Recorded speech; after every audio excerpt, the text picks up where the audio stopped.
Welcome to the Mill Creek View, Tennessee podcast with your host, Steve Abramowitz, editor-in-chief of the Mill Creek View newspaper. Welcome back to the Mill Creek View, Tennessee podcast. We are focusing on the volunteer state and our nation today with always an interesting person making a positive change in our community. This time, special guest, Riley Gaines. But first, for more information about the Mill Creek View podcast, visit us anywhere you get your podcasts and socials at Mill Creek View, Tennessee. While you're there, please subscribe. Welcome to our People in the News episode, where I interview people who are making an impact and are lovers of truth. Today, we are talking with five-time SEC champion Riley Gaines. Riley Gaines from Gallatin, Tennessee, is a 12-time All-American swimmer with 5 SEC titles, with a successful female swimmer at University of Kentucky with ambitions to pursue a dental degree. That postgraduate ambition and her entire life was changed when she was forced to share a locker room and then compete against biological male Leah Thomas at the 2022 NCAA Women's Swimming Championship. This uneven challenge, not just for Riley, but for every woman competing in the pool that day, was made even more traumatic when the NCAA officials insisted on giving Leah Thomas the trophy, despite tying Riley down to the 100th of a second in the event. Riley can recall wondering why no one was standing up for her or for any women in the locker room. This moment became her call to action to defend and protect America's daughters against the woke left and their gender-denying ideology. Biological men should not take opportunities from success in sports away from women. Biological men should not share locker rooms with women. Join Riley today and help protect America's daughters. Riley, welcome to the Mill Creek View, Tennessee podcast. How are you today? I'm doing phenomenal. Thank you so much. The intro made me seem a lot cooler than I really am. So I appreciate that. No, I've seen you speak live. You're pretty darn cool. Well, thanks for coming on with us. We really appreciate it. It was short notice. And we are dedicated to this show to lovers of truth. And I can't think of a better guest today to highlight than you. So let's start at the beginning. There are a lot of sports to choose from. As a little girl growing up in Gallatin, your dad played football for Vandy and your mom softball at Donaldson Christian Academy. When did you first fall in love with swimming? I started swimming when I was 4. The typical summer swim that a lot of kids do. But by the time I turned 8 years old, that's when I knew I really liked it. This is a sport that I wanted to do more than just in the summers. And so that's when I kind of was convinced by my summer league coach. She told me, you should really do year round. You're really good and you could continue getting better.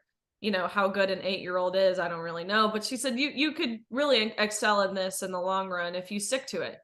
And so when I was 8, that's when I really decided to dedicate myself, which sounds silly because you're in 2nd grade when you're 8 years old. How can you really dedicate yourself? But I mean, we were practicing 2 hours every single day. So it was a lot. And then of course, since then, it only progressively gets harder and harder. By the time you're in middle school and high school, of course, you're practicing before school, after school, 4 hours a day. And then by the time you get to college, you're practicing 6 hours a day in the water, looking down at the little black line at the bottom of the pool, starving yourself of oxygen. It's really quite miserable, but there's this kind of love-hate relationship with it. And of course, the love outweighs the hate. So a lot went into it. But growing up, I also played lots of sports. And I was pretty talented in lots of sports. By the time I got to high school, I was pretty much between softball and swimming. And I really loved softball. Now looking back, I realize I loved it because it's easier. Sorry, softball players listening to this, but you get to breathe, which is always a blessing. So I thought I was going to play softball in college. But then kind of on a whim, I decided to stick to swimming and give it everything I had. And you were amazing early on. You had won the 100-meter butterfly and 100-meter freestyle in the TISCA High School Swim and Dive Championship in Knoxville in 2017. Right. Yeah. By the time my freshman year of high school, I won all my events. I won state titles and of course that continued on through high school. And so, I think by the time I got to the 12, 13, 14 age, that's when I really started to set myself apart. That's when I started to rank nationally. When I was 12 years old, I was ranked first in the nation in the 100 butterfly. And so that's when I kind of started to really, I guess, just set myself apart, really improve at an exponential rate to get to the point where I was finally able to be recruited. To be totally frank, I really could have gone anywhere in the country that I wanted to swim at, but I ultimately chose the University of Kentucky. And how did you choose them? Or how did they choose you, actually? Because I think you settled on them, actually. Like you just said, you could have gone anywhere. Right. It's interesting because University of Kentucky was not a phenomenal swimming school at the time. They ranked in the middle of the SEC. There was lots of other schools better than them in terms of swimming. I knew I wanted to stay in the SEC. My dad, he was an SEC football player. All of my uncles, my sister went to Ole Miss. So I have this special love for the SEC. And again, I'm sorry, listeners, I was never going to go to University of Tennessee. We were never allowed to wear orange growing up. It's just, that was kind of out of the question. And so what I really thought I was going to do was go to University of Florida. That was my dream school for forever. They were this established program. They had phenomenal coaches. They always accomplished amazing things. And I went on my trip there, and it just didn't really feel like home. There just wasn't that feeling that you get, that you should get when you visit this place, knowing that's where you could see yourself for the next 4 years. And I just didn't have that.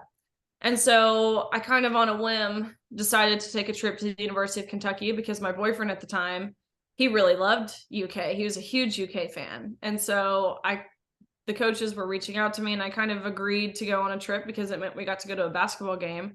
And I, of course, got to take my boyfriend, and I thought that would be a really cool girlfriend thing to do. And I went there, but I really fell in love unexpectedly. I love the team. I love the coaches. I love the university. I love the resources they provided outside of just swimming. And so I decided to commit, and truly it was the best decision I could have made for myself. So the Wildcats went out over the Gators. Okay. Yes. So the training, I want people to understand how intense the training really is, because obviously you're a champion. So you weren't just, recreational swimming on the weekends for fun. This is serious stuff. And you spent thousands of hours on this. Just to give us a little more about the intense training, more so in college than high school, obviously, to get to where we will end up talking about the NCAA championship. We on average probably swim around 10 miles every day. So what this means is, of course, you're destroyed all the time. Your body is just totally beat down. But what this also means is you can eat whatever you want. So that was a plus because we were burning so many calories.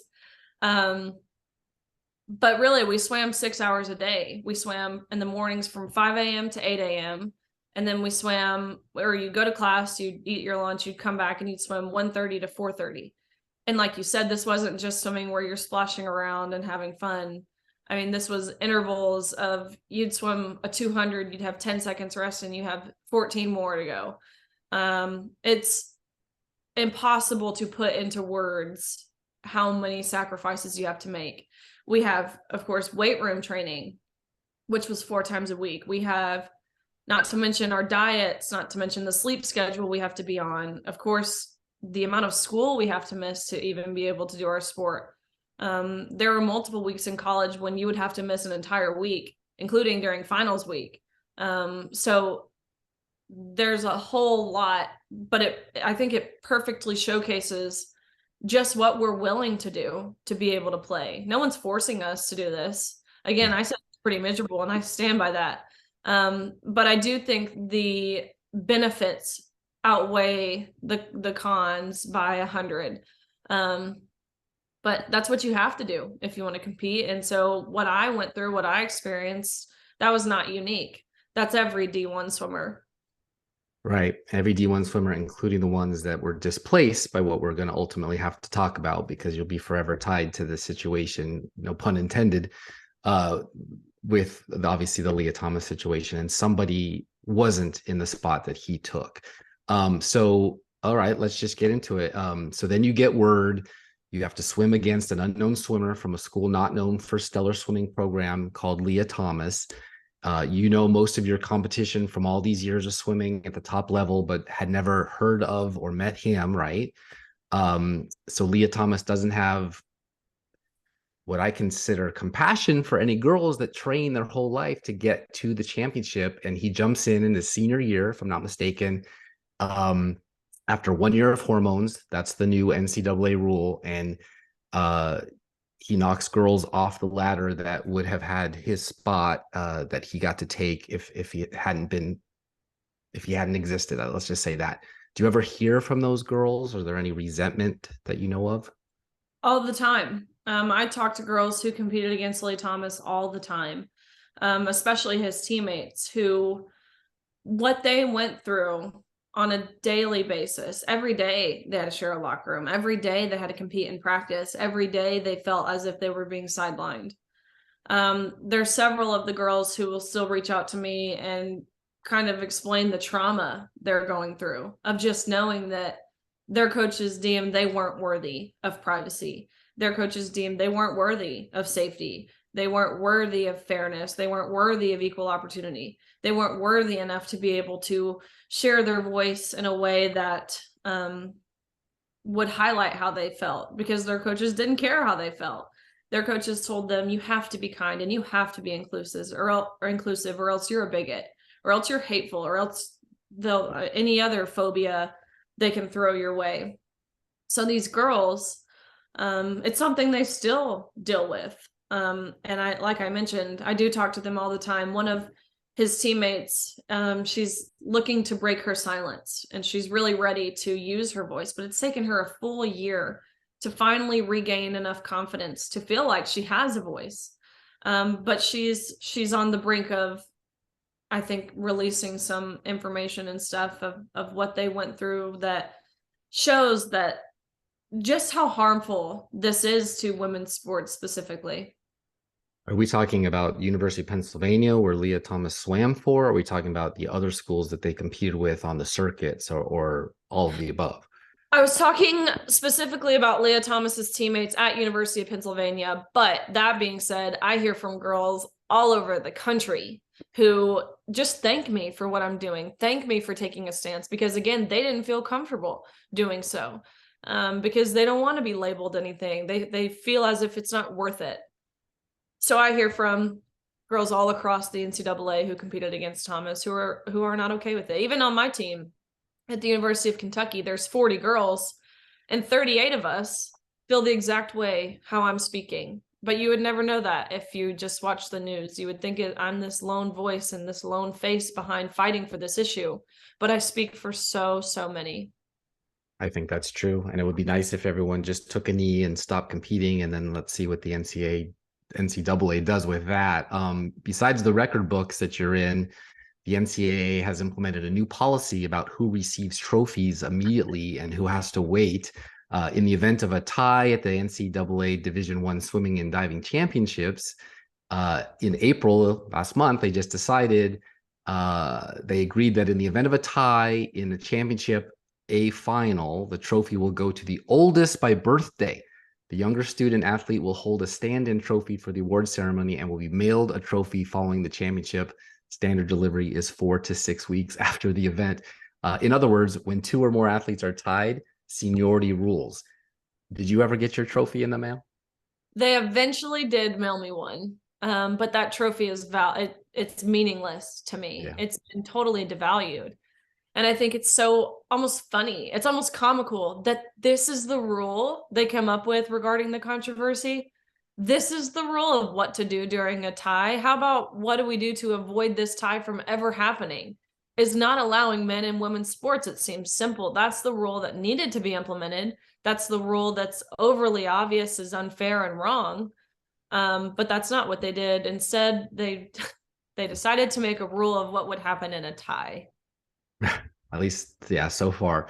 NCAA bylaws currently permit athletes who have transitioned from male to female to compete as females if they have undergone a year of testosterone suppression. I don't know if you know who Lance Armstrong was, but he stated under oath that he had been provided doping products, and you were quoted as saying, "I am in full support of her," meaning Leah Thomas's, and full support of her transition and her swimming career and everything like that, because there's no doubt that she works hard too, but she's just abiding by the rules that the NCAA put in place, and that's the issue. Gaines said, what if he stops taking the drugs and doesn't fully transition? Isn't it the same as doping, just using the allowed transitioning drugs to win while in college? Nothing stopping him from quitting those now. Absolutely. He'd have won totally falsely. Absolutely. And I made this quote pretty early on in talking about this. And I kind of look back at some of the things, especially in the very beginning, that I almost seem very apologetic. I seem as if I'm apologizing for feeling the way that I felt and being respectful by using the correct pronouns and different things, but I guess actually the incorrect pronouns. But now I hate that I was that apologetic. I should not have to apologize for feeling uncomfortable in the locker room. And it's almost as if I took that approach. So I wanted to put that on record. But two, yes, I mean, these organizations, it's so ironic almost. These organizations, especially governing bodies for sports and sports specific organizations, they have super strict guidelines for doping because they claim if you take testosterone, it's cheating, it's unfair, it's not competing as yourself. Yet the same organizations, in regards to testosterone, when it comes to transgender athletes, they will literally say testosterone has no effect on performance. They say access to resources has more of an effect than testosterone does, and different things. But you're right, the doping stuff, it shows, and we've seen this in the 1960s when the East Germans were competing in swimming. Of course, they were doping and they were dominating. We know the effects of testosterone, and we know they're not minor. I mean, these are advantages that increase the performance gap by margins. Yet again, we're choosing to ignore it and we're choosing to lie. And it cost Armstrong $3 million returning bonuses for winning the Tour de France from 1999 to 2001. So it happens. I don't think I'm off base. And that very well could be what he does, because he didn't, go in for the, I guess they call it bottom surgery or whatever. In America, I'm an American, I'm going to say me at least, we like our athletes to be underdogs, right? To be honest, like all muscle and heart and a very hard head like Rocky Balboa, right? Versus the roid rage, superhuman, seemingly unbeatable Drago in Rocky IV. But that's fiction. You lived it. How did you even tie 6'4", huge feet Leah with your 5'7", 130 pounds at the time frame? How did you do it? I don't think Leah tried. Again, that can be some speculation, but if you even watch the race, not even being a swimmer, anyone can watch the race and see how Leah sticks out like a sore thumb, not just because of height, not just because of any of the physical differences, but you can watch it and see Leah is not kicking as hard. You can see he's not doing his underwater kicks off each wall like every other girl in the pool is doing. Leah's didn't try. And to me, it's blatantly obvious. To anyone, it should be, even if you just look at splits. Similar to running, there are splits in swimming, each 50. No one at the level we're competing negative splits of 200. Yet Leah did. That's not normal. It just shows that Leah didn't try the first half of the race and then kicked it on the second half. And came in tied for fifth. Correct. Okay. So the first day, Leah won a national title, beating everyone in the country by multiple seconds. Second day, got fifth. And then the third day of competition, Leah qualified for top 8, which I want to say top 8 in the country is, of course, a huge accomplishment. Even if you get 8th place, it's still an incredible honor. You're an All-American. It's a really big deal. But Leah qualified for top 8 in the morning, came back that night, dove in, and got 8th place. And it is painfully obvious that Leah just dove in and didn't try. And so I think day 1 getting first, day 2 getting 5th, day 3 getting 8th, again, all amazing accomplishments for a female. It's obvious to me that this was strategic, decreasingly worse every day. And I think it was to send a message that trans women can compete with women and not dominate. Yet getting 8th in the country, you're still beating out 14,000 other swimmers. So it is still dominating. But even if it wasn't dominating, one male taking a spot from a female, regardless of where you place, is women losing out on opportunities. Total insult to those scholarships and all those hours of work by somebody else. Absolutely. You know, your story reminds me of something. You're a young lady, so I'll just ask, do you know the story of Billie Jean King and Bobby Riggs? I do. Did you know it before you ran into this situation, or? I didn't really know of it until, which this might burst your bubble here, but until Billie Jean King has been outspoken on fighting for trans inclusion in women's sports. Yes, I know. So for those that don't, real quick, bear with me. It was called the Battle of the Sexes when Billie beat Bobby. Billie Jean King's straight set victory over self-proclaimed male chauvinist Bobby Riggs reverberated far beyond the world of tennis. Bobby Riggs was once considered the best tennis player in the world. In 1939, he won the men's single, doubles, and mixed doubles titles at Wimbledon. Riggs decided in early 1973 to challenge some of tennis's top women players. Number one ranked Margaret Court took the bait. Riggs used a variety of lobs, drop shots, and spin shots to defeat her 6-2, 6-1 in what became known as the Mother's Day Massacre. She said, I didn't expect him to mix it up like that, Court told reporters afterwards. We girls don't play like that. Sounds familiar. Riggs immediately turned his sights back on the 29-year-old King, who he called the women's leader. I'll play her on clay, grass, wood, cement, marble, or roller skates. Riggs said, we got to keep this sex thing going. I'm a women's specialist now. An estimated 90 million people worldwide watched on television. I thought it would set us back 50 years if I didn't win that match, King said. It would ruin the women's tour and affect all women's self-esteem. She won 6-4, 6-3, 6-3. King retired with 12 major titles, including 6 Wimbledons and 4 U.S. Opens. She also helped found a Women's Players Union, a women's sports magazine, a nonprofit advocacy group for female athletes, and a team tennis league. So let's just say this was huge for what became the future of women's sports, right?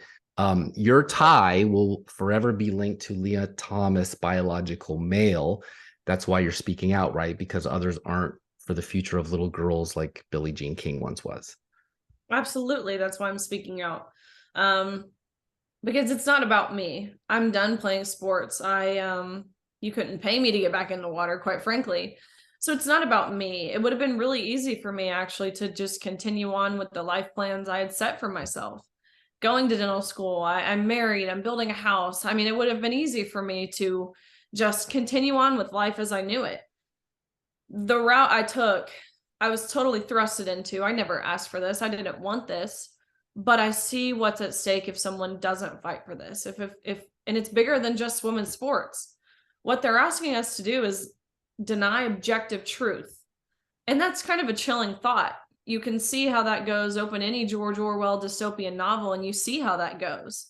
They want us to deny what a woman is, something that's been around since quite literally the beginning of time, man and woman, and they want us to say that it's no longer what that means. No, I'm not going to conform to that. And I think more people need to be willing to not conform to that. That's not to say people don't struggle with gender dysphoria. It's not to say that I don't want to control whether people transition or not. Of course, if they're above in that adult age range, do what you want, but don't ask me to lie about it because I'm not going to. No, and the mob came for you. We saw on video San Francisco State, I believe, where they trapped you into a room and demanded money to let you be released. The security guards seemed to be completely overwhelmed. That must have been a very traumatic experience for you to just be a truth teller and not deny your biology and yet be attacked by a mob. Absolutely. That was a traumatic experience. And again, that would silence a lot of people. That would make a lot of people want to stop what they're doing and kind of drop it and move on and be quiet. But again, it just highlights to me what they're willing to do to force people to lie. When they're going to respond with violence, respond with holding me for ransom for over 3 hours, it shows how unhinged these group of people can be. And it just perfectly displays the state of our country. And no, they faced no repercussions. No one was expelled from school. There have been no arrests made. The university actually doubled down on what the students did by releasing a statement. Her name is Dr. Jamila Moore, the vice president of student affairs, released an email or sent an email out to their student body saying she's so proud of their students. They're brave students for listening to someone who spreads so much violence, me, with such courage and being so peaceful. To which I read it and I had to read it again. Does anywhere in this, does it say they condone violence? No. Anywhere in this email, does it say that they uphold the freedom of speech? No. So it just shows you the state of our country. And like I mentioned, bigger than just sports. It is.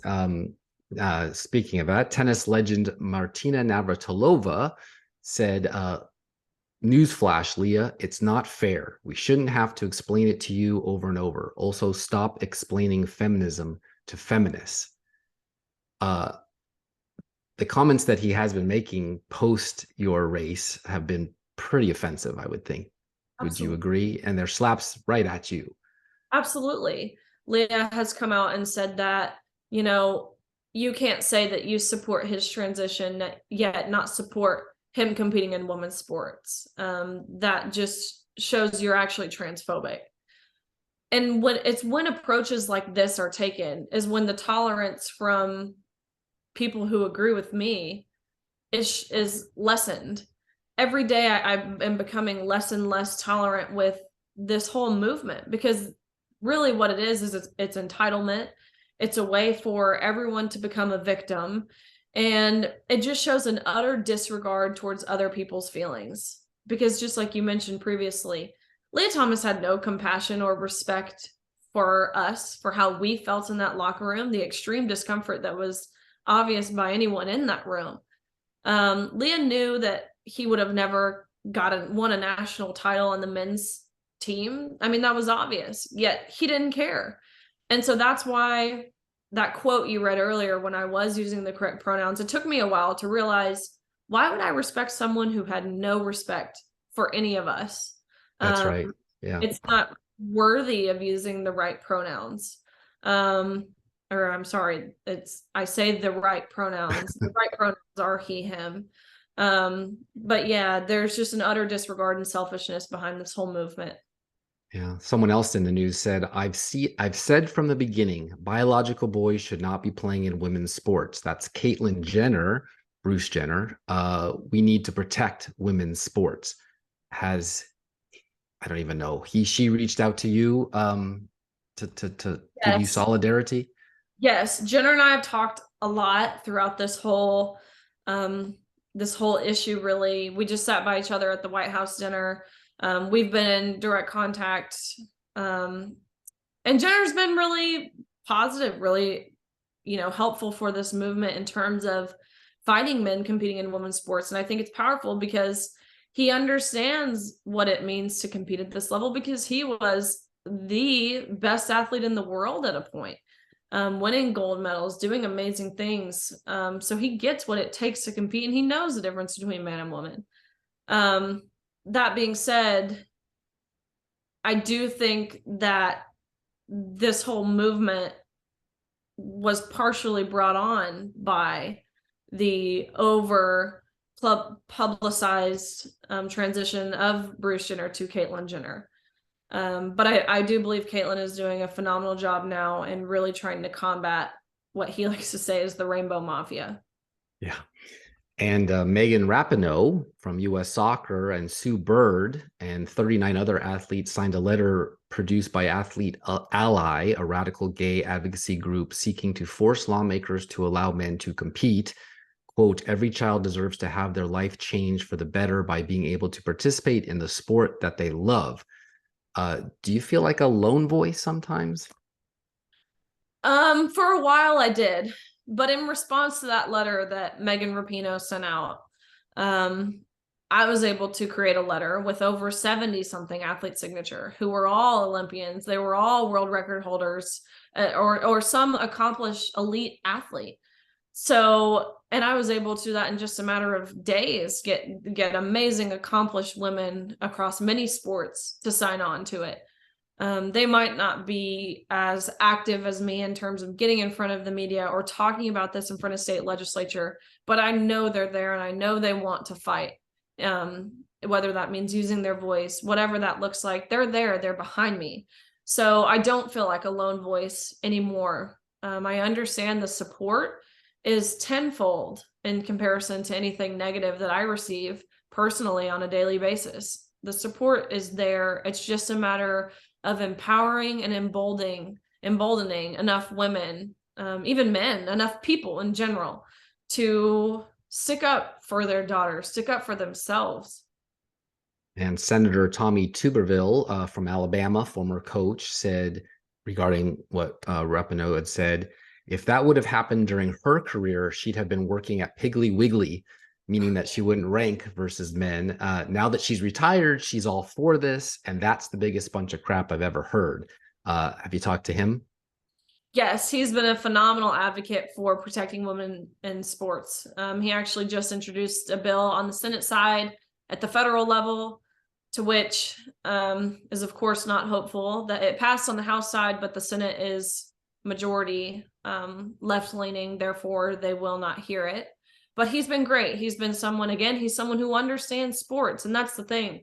The people who are fighting this, who are fighting protecting women's sports, they're not athletes. They haven't been athletes. They don't know the value in sex-based categories, sex-protected categories, which is so crucial. It's crucial to development. And what I want to say is a common misconception that they're putting forward, people in opposition, is that this is a bill that bans trans athletes.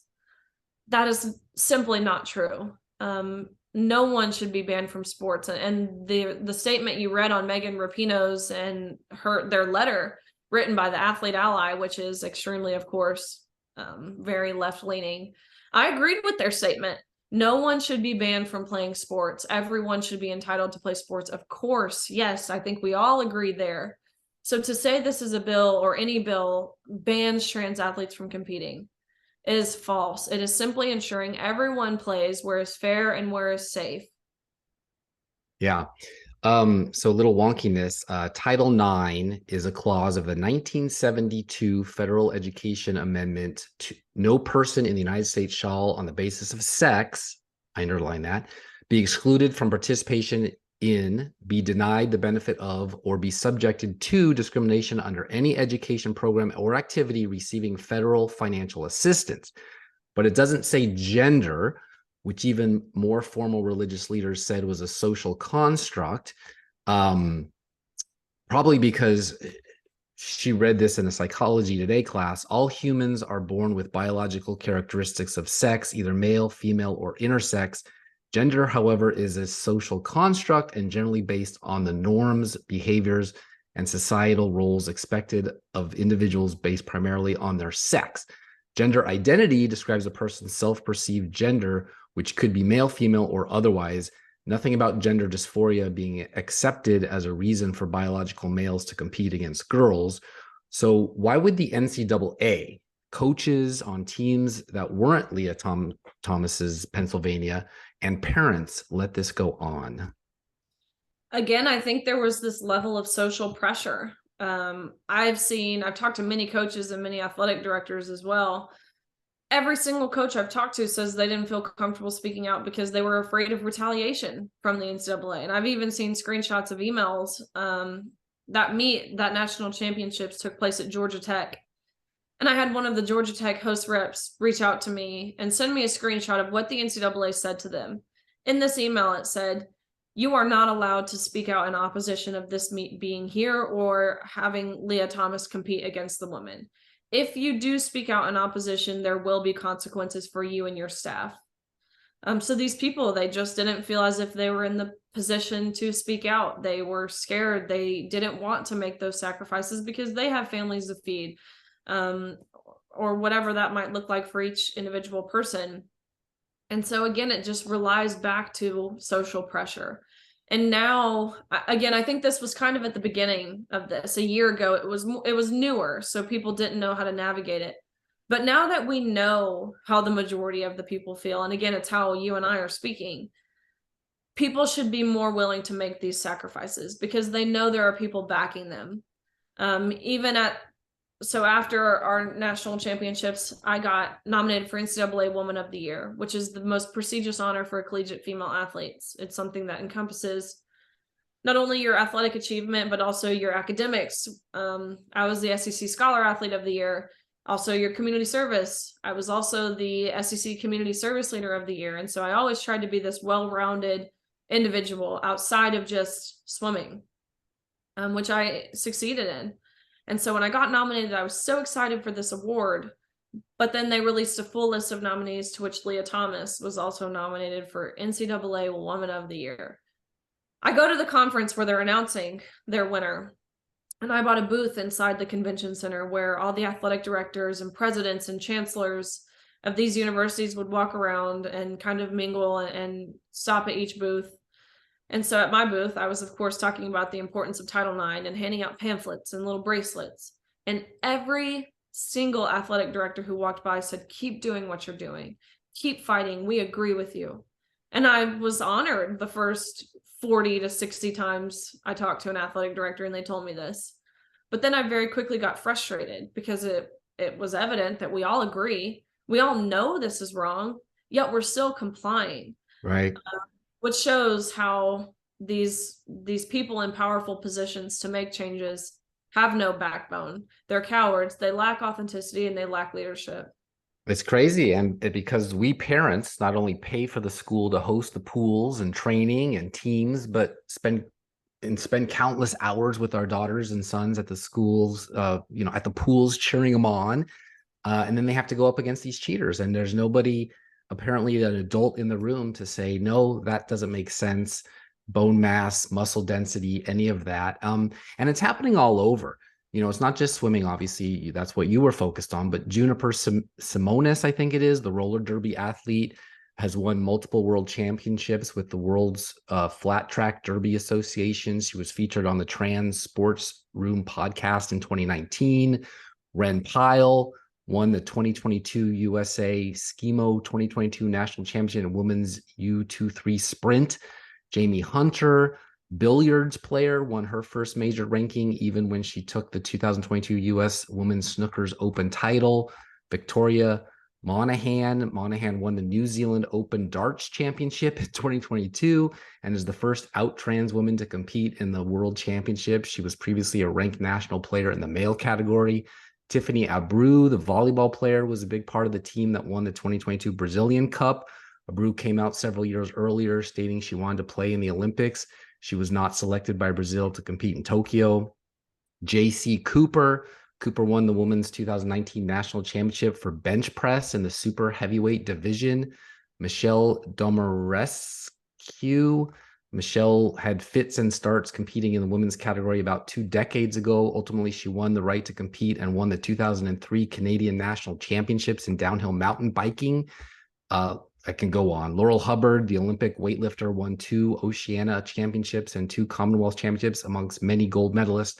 She won during her competition years, adding a World Masters Games title in 2017 when she won a silver in the World Championships. Veronica Ivy, 2-time Master World Champion, notably winning the 2018 UCI World Masters Track Cycling Championship in her age category, quickly denounced with hateful social media things. Lana Lawless, 2008, that's a long time ago. Lawless won the Long Drivers of American competition, hitting a 254-yard drive against a strong headwind in the final round, winning a $12,500 prize.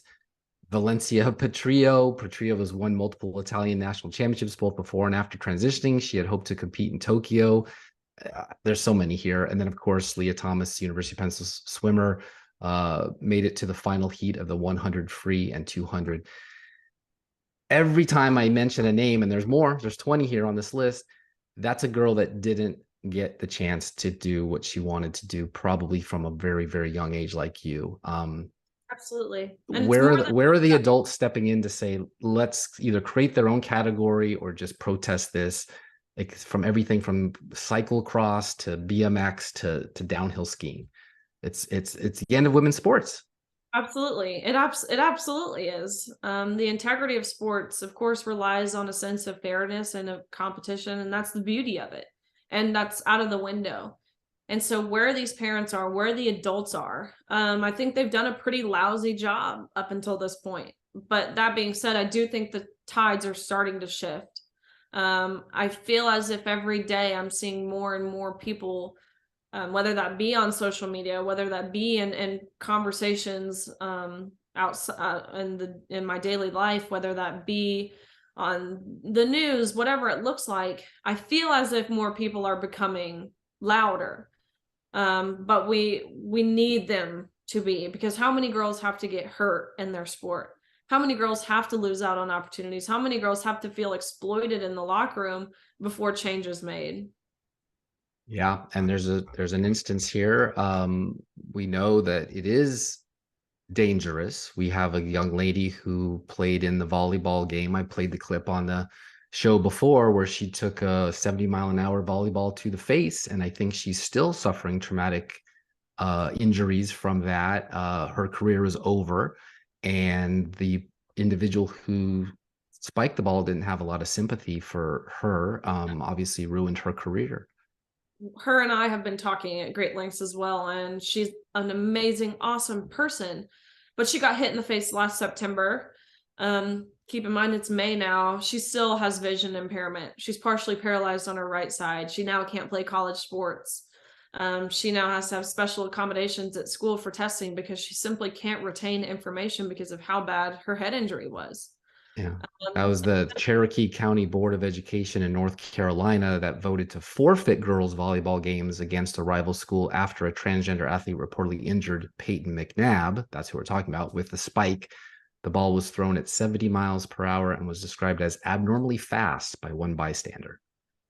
And I know you mentioned that it seems as if this male athlete hasn't had much compassion.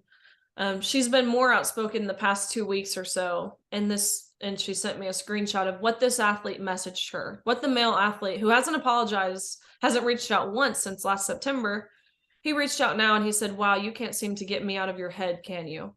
Trying to gaslight. Of course, this is what it continually goes back to. It's narcissism. It's this feeling of entitlement. It's this feeling as if that you don't have to respect anyone else, but they have to respect you. And so her getting that message is hard for her. It would be hard for anyone. She's still in high school. She's young. And she doesn't want to feel as if, no one wants to be disrespectful. No one wants to be rude. No one wants to be exclusive or whatever that might look like. But in reality, fighting to protect women's sports doesn't make you disrespectful. It doesn't make you rude. And it certainly doesn't make you someone who is exclusive, because in reality, and this is something I've seen, is they love, and when I say they, typically the left, they love to use the term inclusion. We're doing this in the name of inclusion. We're seeing it constantly being pushed by the Biden administration. But this is not inclusive. This goes against everything Title IX was created to protect. It's excluding the very female athletes who were supposed to be upheld and recognized. You said things are changing. 9 Massachusetts members of the House, all Democrats, voted against Republican-sponsored legislation that would prevent biological men from competing in women's sports.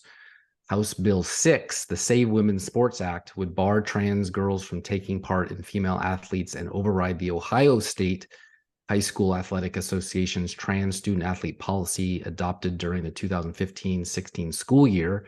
It's a long time ago. Rep. Jenna Powell, Republican from Arachnum, and 30 Republican co-sponsors reintroduced the bill in February after the legislation failed to pass Ohio General Assembly last year. The Texas House Committee on Higher Education debated a bill on Monday that would enact restrictions on transgender college athletes if passed. Are you hopeful that legislations would actually step in and fix this, or less hopeful? I am hopeful. As this continues, especially at more local levels, working its way up to the federal level, so local levels and state levels, there are more Democrats voting. I shouldn't say more. There are a few Democrats who are voting in favor of protecting women and girls. At the federal level, we're not seeing that. This is strictly a party lines issue, but I think it's trickling its way up. These Democrats who are voting who aren't voting to protect women and girls, they're not even accurately representing their own party, because recent polls show, of course, 100% of Republicans agree. And somewhere between 80 to 85% of independent voters agree men shouldn't be in women's sports. But even 60 to 70% of Democrats don't agree that men should be in women's sports. So I think it's only a matter of time before their constituents are frustrated by this, because these are the same people who once deemed themselves feminists, especially a lot of these women, a part of this original feminist movement, but now they're seeing their legislators not even being able to define what a woman is. And this is a problem for a lot of people. Yeah. So you're a girl. If you were the father of a girl or mother of a girl, it used to be you had to be a pro-union Democrat. Now, how can you possibly be a girl and vote Democrat? I don't understand. I really don't, because again, how can you defend what you can't define? We have a sitting Supreme Court justice who can't define what a woman is. We have someone, a part of the Biden administration, who the other day refused to say what a woman is. And it's not because they don't know what a woman is. Of course they know what a woman is. How could you not know what a woman is? They're just choosing to lie. They're choosing to virtue signal. They're choosing to throw their moral compass out of the window. And if you're a voter and you're seeing this happen, how could you vote for this? It doesn't make sense to me. And that's something we're seeing a lot of in regards to opposing sex-based protections. It's women who are fighting it. Representative Katie Porter. I mean, I could go on with a list of women who don't find it necessary to protect women and girls sports. And earlier this month, the Biden administration proposed a new federal rule change that would oppose policies that categorically ban those students from participating on sports teams considered consistent with their gender. Again, there's that word gender. Do you feel the girl issue is winning or losing? Sometimes things have to get worse before they get better. I feel as if we're in a stage of it getting worse, but I feel like it's soon it will get better. It has to restore. Yeah, Ron Johnson says House legislation prohibiting transgender athletes from women and girls sports will go nowhere in the U.S. Senate.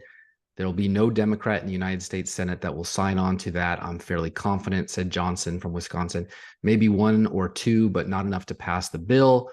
The Wisconsin Republican says he hopes Republicans in the state legislatures pass a similar measure, even though Governor Tony Evers would be likely to veto it.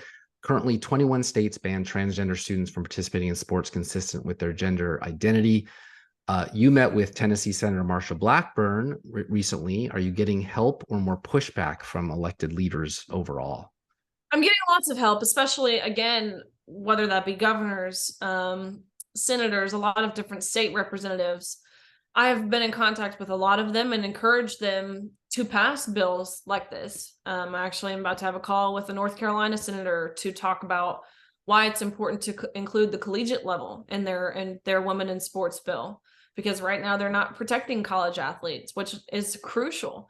So I've been super involved in communicating directly with the people in power to make these changes. And I've received lots of amazing support, lots of people who are willing to do whatever it takes to help this cause, to help further amplify my message. So that's been a blessing. And North Carolina is ground zero for this when it came to the bathrooms and how they lost the NCAA championship because of it. So I can see they're very probably shell shocked to get involved in this again. I only have a few more seconds with you. In March, the World Athletics announced that transgender women who have experienced male puberty will not be permitted to compete in female world ranking competitions. The International Council also implemented parameters on the testosterone levels of transgender female athletes who qualify for competition. Do you think the NCAA and high schools will follow their lead, or will we see the World Athletics reverse course? Who's going to win that? I think more people will be apt to follow World Athletics because it's a common sense approach.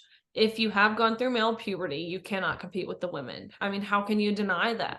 How can you say that that's unfair? How can you say that that's anything other than common sense? So I think more sport-specific organizations and governing bodies, as well as high schools and colleges, will follow World Athletics approach. Okay, last question. People have suggested to me, what if all the girls just walked out, refused to compete, boycott, like the girls at Hawassi Dam High School that we talked about with Peyton McNabb? What if that were to happen? Would that affect change? And then, and I don't want to spend too much time on it because it's kind of gross, but the locker rooms, you must have some safety protocols or some kind of segregation area for safety for the young girls in the bathing suits. I mean, we're talking about men and women here. Totally. I do think boycotts are an effective way to make change. I mean, look through history and you can see that they are. But everyone has to be coordinated and do it together. It's not going to work if a few people here, a few people here. We need these women to talk about this and be willing to make sacrifices. Of course, legislature is a good way to make change, but there's always loopholes and it takes longer. We're seeing this over in England with cycling in regards to cycling. There's men competing in women's cycling, and these women were finally like, enough is enough. We won't compete. And that's exactly what they're doing. And changes have been made. So if we could get that done here, it would save women from having to get hurt. It would save other women from having to be exploited in a locker room, and it would save women from having to lose out on opportunities. That's so true. And the window for a young athlete is so small that if you protest, boycott, miss a year, miss 2 years, your chances of ever going any further are pretty limited. Totally. It's really unfortunate. Well, Riley, thank you so much for your time. We went into overtime here. I do appreciate you. We're at the end. So tell everyone where they can go to find out more about you and follow your social media and all the activism that you're doing for us. Absolutely. My Twitter is Riley_Gaines_, and I always try and post breaking stories, highlighting how certain politicians are responding, whether that be positive or negative, and just really try to inform the general public of things surrounding this issue that they might not see if otherwise. So that's Riley_Gaines_, and I'm also a spokeswoman for the Independent Women's Forum, which is www.iwf.org. They do a phenomenal job of posting resources, posting links, and just really highlighting how this is harmful to women. Great. Well, thanks for being a champion in the pool and out of the pool for young ladies, and good luck on all these endeavors. Of course. Thank you so much. I don't understand how you ever did without me. I don't understand how I bring you down to your knees. Welcome to the Steve and Steve segment of our show, where we cover what we just heard. Producer Steve, what'd you think of our guest, 12-time All-American swimmer with 5 SEC titles, Riley Gaines? Well, I enjoyed hearing her. And again, you take a person who's been through the fire, baptized by the fire, and now she is a more useful tool by God, I believe, because she is now, because from the beginning to where she is today, she's being powerfully used, like others who've gone through similar things, to be spokesperson for what's right, and to try to right the wrongs. And I know on a personal basis, Steve, this hits home to you, having, for those who are new listeners, you don't know the backstory of Steve, but he started here in Washington State, where I am, moved his family to Tennessee so his daughter could compete in swimming without having to deal with boys who are confused with who they are. So that's right. And worse off, private swim clubs who have adults in charge allowing for confused boys to swim against girls, and a task force that was demanding that if they wanted to be boys but swim with girls, take puberty blockers at the age of 9 to have a full cycle by the time they're 14 to continue to compete. That's going on over there. That's not going on in Tennessee. And my daughter, who I love very much, doesn't have to deal with that. Steve, let's start Steve and Steve where we left off. Here's who you just heard, Riley, with Senator from Tennessee taking a stand. Check this out. Hi there, I am here with the incredible Riley Gaines, and as you know, I'm leading that push to keep men out of women's sports. And Riley is doing amazing work because she has lived it firsthand. Absolutely, and I am just honored to stand alongside you. Marcia, Senator Blackburn, she's someone who knows what a woman is. Sounds crazy to even say, but it's so crucial to have powerful, influential, strong women like herself fighting to protect women. We need more like Senator Blackburn. That's exactly right, and we will not stop until we make certain that we protect women's sports for women. Cool. You've Okay. you've had two of those people on your show. That's right. Okay, moving on from Tennessee to Washington, Steve. Washington State, SB 5599. Children can run away to seek medical transition treatment without parental consent. Washington State politicians are assisting with the theft of human trafficking of children. Clip number 2, please. Chapter Lead Alex here today. Today I want to talk more about SB 5599. This will be a longer video because I'll be incorporating a lot of bills to bring some awareness as to why, in the context of Washington right now, this bill is extra bad. Because some of you who watch, in fact, most people don't keep track of these kind of bills. Washington has a habit of just dumping, literally hundreds, almost thousands of bills in a legislative session. So it's incredibly difficult to keep track of all of the bills and how they interact with each other. And that's part of the song and dance that politicians of every kind do to try to push things through, and then it's too late. Once you become aware of it, it's usually already passed. So today I'm going to talk about bills that already are in law in Washington and how they interact with SB 5599 and others. So the first thing I want to make clear is that in Washington State, any child between the ages of 13 and 17 can get gender-affirming care without the consent of a parent. Now, that's in correlation with Bill SB 5889 that passed last year. Now, you might be asking, how does that work? Well, usually how this works in practice is that if a child is removed from a home or is with a relative or some other situation, then maybe they can get access to this care. In practice, though, most children, even children who want these procedures, are not able to get this type of care because their parents still have a significant amount of control over where that child goes.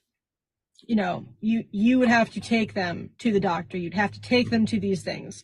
So in practice, this bill might not do a whole lot on the front, but once you start combining them with other bills, it's when it gets really, really dark, and you can see where this is going. So just to make that clear, SB 5889 makes it so that any child between the ages of 13 and 17 can have access to puberty blockers, they can have access to HRT and surgery. I believe it is double mastectomies and potentially some bottom surgery. It's not clear. Wow. That was a brave woman too. That's Gays Against Groomers Washington State chapter leader Alex Krostowski sounding the alarm on Democrat supermajority in your state, producer Steve. We'll keep trying there too. Yep. That goes on for another 8 minutes, but proves I'm not making this stuff up, even though I tell people and they still are in disbelief when I tell them what is going on over there behind the emerald curtain. So back to Tennessee. I've made the case over and over again that Washington State and Tennessee are on the opposite side of the spectrum when it comes to liberty and Republican values, right? Yes. Well, maybe now I can't anymore. Last week, Governor Lee signed into law Senate Bill 1319, SB 1319, that passed in the Senate by a 28-1 vote back in March. There are 33 state senators, by the way, so a landslide. Only 6 are Democrats, FYI. Its companion, House Bill 1109, passed in the House with a 74-17 vote on April 13th. You'd think this might be some pro-gun, anti-CRT in the schools, some kind of Republican value type of thing that would have such overwhelming numbers. Well, not only will this legislation allow parents to be charged with a felony offense for failure to turn their children over to the state, it also looks to relieve DCS of having to properly notify parents about removal orders, with the bill text stating that it is not a defense that, quote, the person harboring or hiding the child has not been served with an actual copy of a protective custody order or emergency custody order. The primary concern here is that the bill seems to do away with basic due process, which gives a person the right to know about accusations made against them and allow them the ability to defend themselves in court. Sound familiar? So is it fine for the government to swoop in like that and protect your kids? They're supposed to serve and protect, right? Like they write on the side of police cars. Last year, brave whistleblower Tara Lee Rodas came to James O'Keefe to expose government-sponsored human trafficking. Today, she testified before Congress. Clip number 3. Member DePaul and distinguished members of the committee, it is an honor to be here. I thank you for the invitation to share my testimony. My goal is to inspire action to safeguard the lives of migrant children, including the staggering 85,000 that are missing. Today, children will work overnight shifts at slaughterhouses, factories, restaurants to pay their debts to smugglers and traffickers. Today, children will be sold for sex. Today, children will call a hotline to report they are being abused, neglected, and trafficked, and we don't know if they're going to get the help they need. For nearly a decade, unaccompanied children have been suffering in the shadows, and I have to confess I knew nothing about their suffering until 2021, when I volunteered to help the Biden administration with the crisis at the southern border. As part of Operation Artemis, I was deployed to the Pomona Fairplex Emergency Intake Site in California to help HHS, Office of Refugee Resettlement, reunite children with sponsors in the United States. I thought I was going to help place children in loving homes. Instead, I discovered that children are being trafficked through a sophisticated network that begins with recruiting in home country, smuggling to the US border, and ends when ORR delivers a child to a sponsor. Some sponsors are criminals and traffickers and members of transnational criminal organizations. Some sponsors view children as commodities and assets to be used for earning income. This is why we are witnessing an explosion of labor trafficking. Wow. Doesn't The surprise point here is parents cannot trust any state or the state with their kids. Nope. Moving on. Tucker Carlson once went on Charlie Kirk's show and outlined exactly what he predicted would happen to him and what was most important. Check it out. Check clip 4. People get married. Yeah, Think get married small. and have a ton of kids. I mean, get married when you're too young, have more kids than you can afford, take a job you're not qualified for, live boldly, stop getting high, stop doing anything that blurs your vision or makes time go faster. You're going to die before you know it. Don't waste a second. That's the sin, is living thoughtlessly and wasting time. It's the one thing you can't get back. I've wasted a lot of money in my life. Oh my gosh. I don't care. I don't regret any of it. Every room service meal was worth it. It was fine. But any time that I wasted is really bitter for me because it's finite. And so live as fully as you can. And you can't control all this stuff that's going on. You can't control what Google does. And honestly, they're going to win. Like the powers that be will win, at least in the short term. Ultimately, they'll all blow up. But like, we're powerless and hated. I think this myself all the time. Are they going to crush me? Oh, yeah. Okay. But in the meantime, you know, I want to experience my life as fully as I possibly can. And I think that starts with having like a ton of kids, like way more than like Mormon levels of kids. I mean that. Yep. You can't control all this stuff that's going on. The powers that be will win, at least in the short term. Are they going to crush me? Oh, yeah, he said. And so far they have. Tucker Carlson's prayer talk may have led to Fox News ouster. That stuff freaks Rupert out, unquote. Fox Corp chair Rupert Murdoch is said to have balked at Carlson's remarks in a Friday night speech, driving another theory about the primetime star's abrupt exit He doesn't like all the spiritual talk, said a source, by Gabrielle Sherman in Vanity Fair. One of the most shocking defense demonstrations in cable news history. I'm not going beyond the release, a Fox News spokesman texted yesterday when I asked her for comment. In this information void, multiple theories about why Fox fired Carlson circulated in the media. It was fallout from the $787.5 million Dominion settlement, punishment for vulgar text messages published in Dominion court filings, or a consequence of former Fox producer Abby Grossberg's lawsuits, which alleged Carlson oversaw a hostile work environment. Fox News has vowed to vigorously defend the company against Grossberg's unmeritorious legal claims, but none of these potential reasons fully add up. Fox News anchor Marita Bartiromo hyped Dominion conspiracies far more than Carlson did, and yet she remains on the air. Fox had access to Carlson's texts and emails in the Dominion lawsuit for months and didn't punish him for it. Fox hosts sued for sexual harassment in the past were fired publicly for cause, but Carlson wasn't. According to a source, Carlson wasn't even fired and remains on the Fox News payroll. So the mystery remains, why did Fox Network take its biggest star off the air? Rupert Murdoch was perhaps unnerved by Carlson's messianism because it echoed the end times worldview of Murdoch's ex-fiancee, Anne Leslie Smith, the source said. In my May cover story, I reported that Murdoch and Smith called off their 2-week engagement because Smith had told people Carlson was a messenger from God. Murdoch had seen Carlson and Smith discuss religion firsthand. In late March, Carlson had dinner at Murdoch's Bel Air vineyard with Murdoch and Smith, according to the source. During dinner, Smith pulled out a Bible and started reading passages from the book of Exodus, the source said. Rupert said, just sat there and stared, the source said. A few days after the dinner, Murdoch and Smith called off the wedding. By taking Carlson off the air, Murdoch was also taking away his ex's favorite show. Imagine if it was as petty as all that. Here's another guess, as good as anyone else's at this point. The real reason Tucker was cut is far more sinister than anybody suspect. WJ Founder by Michael Austin, April 29th. WJ stands for Western Journal. No one in particular, however, has focused on the fact that Carlson actually had the guts to call a spade by calling abortion child sacrifice.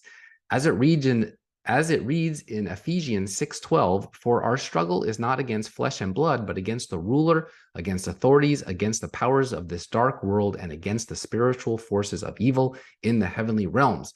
At a time when women are encouraged to cheer on the very murder of their unborn children and young people are celebrated for mutilating their genitals, it's hard not to see the enemy at work in every corner of our society. And before his ousting from Fox, there was perhaps no more prominent truth teller in the country than Tucker Carlson himself.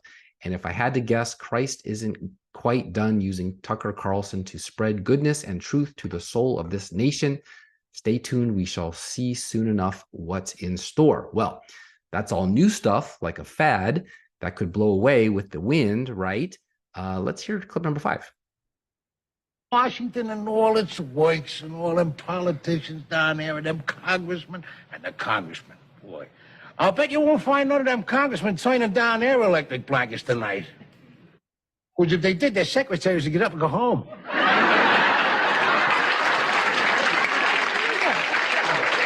Oh, leaders. The Democrats is doing the whole... The Democrats. And you put them in there. That's the face you had on you when you come back in the polls. Well, the Democrats' way of running this country is to go tell us all how we ought to make sacrifices. God, they're great on that stuff. But they're all going to have us over the hill to the poorhouse. We ain't going to be able to drive over there because we ain't got no gas, so we're going to have to walk it. Oh, the Reader's Digest says walking is very good for you. Oh, ain't that lovely? The Reader's Digest can always put a little joy into poverty. Listen, my whole point is this whole thing with the energy and everything. This is all a conspiracy. Don't you know that? It's a conspiracy there. Listen, for years, all our lives, they've been telling us to go out and buy stuff that use energy. You know, all electrical stuff. They got electric toasters, electric ovens, electric stove, electric stereo, electric TV, electric razor, electric hair blower, electric knives, electric every damn thing. Not to mention the cars. And now, after all the big corporations there make the billions and billions of dollars worth of profits, signals, wham, they're changed. And after telling us for years that we can't live without this junk, now they tell us that we gotta live without it. The country is going straight into the dumper. 50 years ago, they were spouting the same crap as today. Yes. Some good news to end off with. Center for Disease Control and Prevention Director Rochelle Walensky is leaving her post in June. Walensky has overseen the agency responsible for much of the response to the COVID-19 pandemic since the early days of the Biden administration in 2021. Her departure comes as the U.S. is terminating public health and emergency declarations related to the pandemic. And on the same day, the World Health Organization declared an end to the global health emergency from COVID-19. Walensky was a strong proponent of COVID-19 vaccines and masking, a position that earned her some criticism from conservatives. She later drew pushback from some progressives for loosening masking and testing guidance. That's CBS News that said that, by the way. Not us. About progressives prefer masks and testing. Quote, to be frank, we are responsible for some pretty dramatic, pretty public mistakes, from testing to data to communications, Walensky said in August 2022. As an agency, even with all the terrific work we do, we still suffer the consequences from these mistakes. You think? It's not clear what Walensky 54 will do next. Want to bet involves a book and a book tour? Let's send her off with clip number 6. Oh, clip number 6. That's the special one on the extra note. Oh, shoot. Yeah, sorry about this, Steve.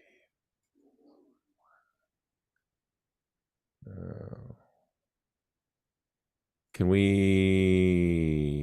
It's right there. Okay, hold on, folks. Sorry, this is live. There we go. There we go. Found it. Look at me right in the face. This is live. We're recording it live. So here we go. Hold on.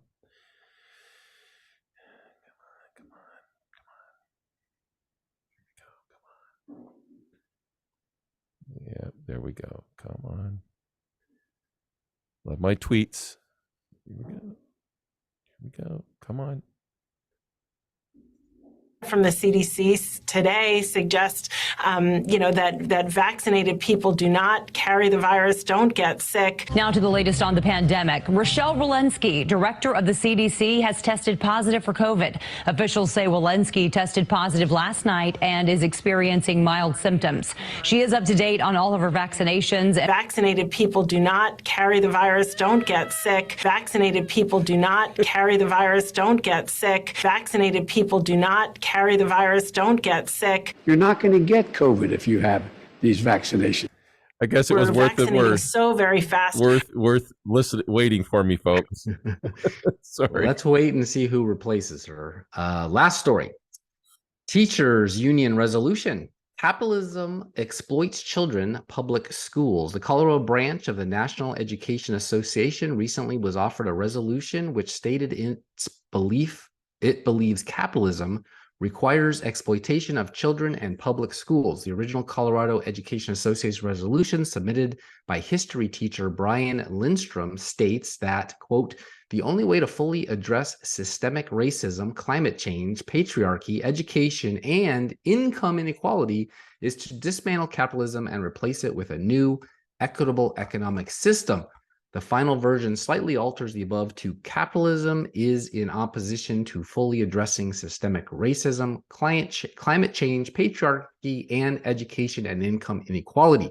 The National Education Association is the largest teachers union in the country, not the one our friend Randy is head of, the bigger one. Producer Steve, what's the opposite of capitalism? Feudalism. Close. Communism. Public Communism. schools are just that bad. Stay tuned for my thought of the day after this bumper music.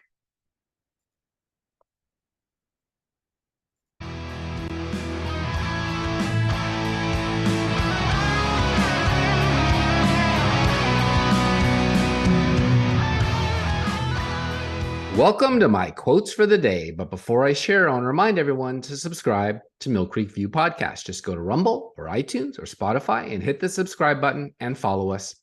While you're there, go ahead and leave a comment. I'll read it on air. And thanks for doing it. Erase the word failure from your vocabulary. No case is ever truly closed and no challenge is ever over. Mary Lou Retton. Her gold medal in the 1984 Summer Olympics was historic, as Retton was the first American woman to win the all-around gold medal in Olympic gymnastics. Set realistic goals, keep reevaluating, and be consistent. Venus Williams, a former world number one in both singles and doubles. Williams has won 7 Grand Slam singles titles, 5 at Wimbledon and 2 at the US Open. She is widely regarded as one of the all-time greats of the sport. Overpower, overtake, overcome. Serena Williams, considered among the greatest tennis players of all time, she was ranked world number one in singles by the Women's Tennis Association for 319 weeks, including a joint record 186 consecutive weeks, and finished as the year-end number one 5 times. She won 23 Grand Slam singles titles, and most by any player in the Open era, and the second most of all time. She's the only player, male or female, to accomplish a career Golden Slam in both singles and doubles. Take your victories, whatever they may be, cherish them, use them, but don't settle for them. Mia Hamm, professional soccer player, 2-time Olympic gold medalist, and 2-time FIFA Women's World Cup champion. Hailed as a soccer icon, she played as a forward for the United States women's national soccer team from 1987 to 2004. The ultimate goal should be doing your best and enjoying it. Peggy Fleming, figure skater and the only American in the 1968 Winter Olympics in Grenoble, France, to bring home a gold medal. She is the 1968 Olympic champion in ladies singles and a 3-time world champion. I'd take 1 Peggy Fleming over 1,000 Leah Thomases, okay? That's it for this episode. Really hope you liked it. Thank you, Riley Gaines, for reminding the ignorant what a woman is. Until next time, this is your host, Steve Abramowitz, editor-in-chief of mcview.us. Peace in our time.